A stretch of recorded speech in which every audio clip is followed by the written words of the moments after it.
नमस्कार, news nation digital के हमारे इस खास एपिसोड में आपका स्वागत है। मैं हूं सुमित कुमार दुबे। मिडिल ईस्ट में ईरान के परमाणु हथियार हासिल करने के कार्यक्रम को लेकर चल रहे तनाव के बीच कई साल बाद एक बार फिर से अमेरिका और ईरान के बीच बातचीत हुई है। ये बातचीत खाड़ी के ही एक तीसरे मुल्क ओमान में हुई है। अमेरिका चाहता है कि जल्दी से जल्दी ईरान अपने परमाणु कार्यक्रम को छोड़ दे, जबकि ईरान कह रहा है कि कोई भी फैसला इतनी जल्दबाजी में नहीं होगा, बातचीत एक बार फिर से होगी। लेकिन इसी बीच अमेरिका की ओर से धमकी आई है और कहा गया है कि ईरान में घुसकर हमला किया जाएगा। ये धमकी ट्रंप के रक्षा मंत्री ने दी है। वहीं ट्रंप ने भी धमकाने वाले लहजे में ही कई सारे बयान इससे पहले दिए हैं। हमारे इस वीडियो में इस पूरे डेवलपमेंट पर बात तो करेंगे ही, साथ ही आपको ये भी बताएंगे कि अगर बातचीत से बात नहीं बनी तो ईरान पर हमला करने के लिए अमेरिका ने कितनी फौजी तैयारी की है। लेकिन पहले बात करते हैं उस बातचीत की जो सालों बाद ईरान और अमेरिका के बीच हुई है। अमेरिका और ईरान के बीच हुई इस हाई लेवल की बातचीत को अमेरिकी प्रेसिडेंट डोनाल्ड ट्रंप के ऑफिस यानी व्हाइट हाउस ने न्यूक्लियर डील की समाधान की दिशा में एक कदम और आगे की ओर बताया है। इस बातचीत में प्रेसिडेंट ट्रंप की तरफ से उनके स्पेशल डिप्लोमेट स्टीव विटकॉफ और ईरान के विदेश मंत्री अब्बास अरागची शामिल हुए थे। ट्रंप के दूत ने इस बातचीत को पॉजिटिव और रचनात्मक बताया है। अमेरिका ने न्यूक्लियर डील पर बातचीत के लिए स्पेस मुहैया कराने के लिए ओमान का भी शुक्रिया अदा किया है। इस बयान में कहा गया है कि चर्चाएं बहुत ही सकारात्मक और रचनात्मक रहीं और अमेरिका ओमान के सुल्तान को इस पहल के समर्थन के लिए गहराई से धन्यवाद भी देता है। विशेष दूत विटकॉफ ने डॉक्टर अरागची को ये बताया कि उनके पास राष्ट्रपति ट्रंप की ओर से डायरेक्शन मिले हैं कि हमारे दोनों देशों के मतभेदों को संवाद और डिप्लोमेसी के जरिए ही हल किया जाए, अगर ये पॉसिबल हो तो। ईरान के विदेश मंत्री अब्बास अरागची ने, जिन्होंने ट्रंप के विशेष दूत स्टीव विटकॉफ के साथ मुलाकात की, बातचीत की, उन्होंने ईरान के सरकारी टीवी को बताया कि मुझे लगता है कि हम वार्ता का आधार तय करने के बेहद करीब हैं और अगर हम अगले सप्ताह इस आधार को निर्धारित कर सकते हैं तो हम लंबे सफर में बहुत आगे बढ़ चुके होंगे। इन बयानों से साफ है कि दोनों ही मुल्क तनाव के आगे बढ़ने से पहले ही डिप्लोमेसी यानी बातचीत को एक मौका देना चाहते हैं। लेकिन ट्रंप थोड़े जल्दबाजी में लग रहे हैं और उसकी वजह भी है। दरअसल हाल ही में जो रिपोर्ट्स आई हैं वो इस ओर इशारा करती हैं कि ईरान अब न्यूक्लियर वेपन हासिल करने की दिशा में काफ़ी आगे बढ़ चुका है और उसके काफ़ी करीब है। ईरान के परमाणु प्रोग्राम को लेकर एक नई खुफिया रिपोर्ट आई है जिससे पूरी दुनिया में काफ़ी चौंकाने वाली खलबली मची। इस रिपोर्ट में दावा किया गया है कि ईरान कुछ ही हफ्तों में परमाणु बम तैयार कर सकता है।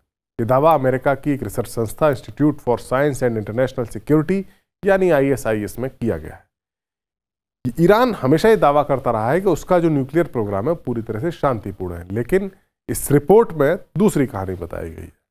इस रिपोर्ट में जो बताया गया उसके मुताबिक फरवरी 2024 से लेकर अब तक ईरान की परमाणु ताकत में काफ़ी ज़्यादा इजाफा हुआ है और अब महज कुछ ही हफ्तों में ईरान न्यूक्लियर वेपन बना सकता है। इससे पहले भी कई सारी रिपोर्ट्स ऐसी आई थी जिनमें बताया गया था कि ईरान ने कितना वेपन ग्रेड यूरेनियम इनरिच कर लिया है। हमने पिछले वीडियोस में भी आपको बताया था कि ईरान एक न्यूक्लियर वेपन बनाने के लिए, एक बम बनाने के लिए यूरेनियम को 90% तक शुद्ध करना जरूरी है और ईरान 60% तक उसे शुद्ध कर चुका है और 90% का स्तर हासिल करना कोई ज़्यादा मुश्किल काम नहीं है और ईरान के पास इतनी मात्रा में यूरेनियम है कि वो 6 न्यूक्लियर बम बना सकता है। ऐसी रिपोर्ट्स आई थी। हमने भी अपने कई वीडियोज़ में इस बात को आपके सामने रखा था। यही वजह है कि अमेरिका और इजराइल दोनों ही जल्दबाजी में है, जबकि ईरान इस बार अमेरिका और खासतौर से ट्रंप पर भरोसा करने में सतर्कता बरत रहा है। वजह क्या है? वजह यह है कि ईरान ने 2015 में भी अमेरिका के साथ एक समझौता किया था। ऐसी ही न्यूक्लियर डील की थी और उस वक्त राष्ट्रपति थे बराक ओबामा। ये बातचीत 2 साल तक चली थी, जिसके बाद ये डील हुई थी और इस समझौते में अमेरिका और ईरान ही शामिल नहीं थे, बल्कि रशिया, चाइना, ब्रिटेन, फ्रांस और जर्मनी शामिल थे। यानी दुनिया के सबसे पावरफुल लोगों के साथ ये समझौता हुआ था। लेकिन जब ट्रंप सत्ता में आए पहली बार, तब उन्होंने अमेरिका को इस डील से अलग कर लिया और ईरान पर और ज़्यादा पाबंदियां लगा दी। ईरान जो उस वक्त तक इस समझौते के तहत अपने न्यूक्लियर प्रोग्राम को स्लो कर चुका था, उस पर उसने दोबारा तेजी से काम करना शुरू कर दिया। यही वजह है कि ईरान ट्रंप पर इतनी जल्दी भरोसा नहीं करना चाहता, जबकि अमेरिका चाहता है कि बातचीत के जरिए ही ईरान अपने परमाणु ख्वाब को अब त्याग दे। लेकिन अब इतने करीब आकर ईरान का परमाणु बम बनाने का मकसद से पीछे हटना आसान नहीं है, क्योंकि ईरान अब परमाणु बम बनाने के बेहद करीब है। यही वजह है कि अमेरिका बातचीत के बीच ही धमकी भी दे रहा है। अमेरिकी रक्षा मंत्री पीट हेग्सेथ ने बातचीत के नाकाम रहने की सूरत में मिलिट्री अटैक का संकेत दिया है। हेग्सेथ ने कहा है कि हम ईरान को परमाणु हथियार बनाने से रोकना चाहते हैं और इसके लिए कूटनीति का इस्तेमाल हमारी प्रायोरिटी है, लेकिन अगर बातचीत नाकाम रही तो फिर आर्मी बड़े पैमाने पर कार्रवाई करने के लिए तैयार है। हेग्सेथ से पहले अमेरिकी प्रेसिडेंट डोनाल्ड ट्रंप भी कह चुके हैं कि ईरान के न्यूक्लियर प्रोग्राम पर ओमान में बातचीत नाकाम रही तो इजराइल के साथ मिलकर तेहरान पर मिलिट्री अटैक पॉसिबल है।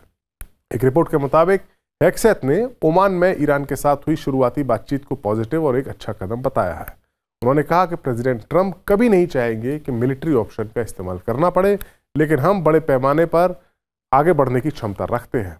मैं कहूँगा कि मिलिट्री एक्शन करना हम नहीं चाहते, लेकिन ईरान के हाथों में न्यूक्लियर बॉम्ब आने से रोकना बेहद ज़रूरी है और ये भी किया जा सकता है। इस बातचीत के बाद अमेरिकी प्रेसिडेंट ट्रंप का बयान भी आया।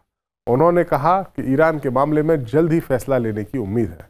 उन्होंने न्यूज एजेंसी रॉयटर्स से बातचीत करते हुए कहा कि हम ईरान पर बहुत जल्द फैसला लेंगे। दरअसल ट्रंप ईरान पर मैक्सिमम प्रेशर बनाने की रणनीति पर काम कर रहे हैं।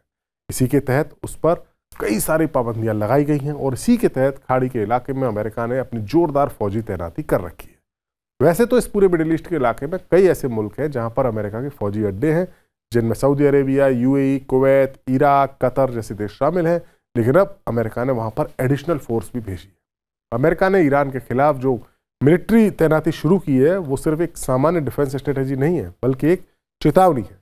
अमेरिका ने ईरान की ओर घेरा बनाना शुरू कर दिया है, जिससे पता चलता है कि अमेरिका अब इस पूरे मसले को हल्के में नहीं ले रहा है। अमेरिका के B-2 स्टील्थ बॉम्बर्स को लेकर फुल कैपेबिलिटी वाले एयरक्राफ्ट कैरियर और साइप्रस से लेकर इजराइल तक जिस तरह से मिलिट्री कोऑर्डिनेशन बनाकर अमेरिका वहां पर आगे बढ़ रहा है, वो साफ साफ शब्दों में बताता है कि अमेरिका अब सिर्फ धमकी देने के मूड में नहीं है। हो सकता है जंग हो भी जाए या ईरान इस मैक्सिमम प्रेशर में आकर झुक भी जाए। अमेरिका ने ईरान से बातचीत से पहले ही इस पूरे इलाके में बड़ी फोर्स को तैनात किया है।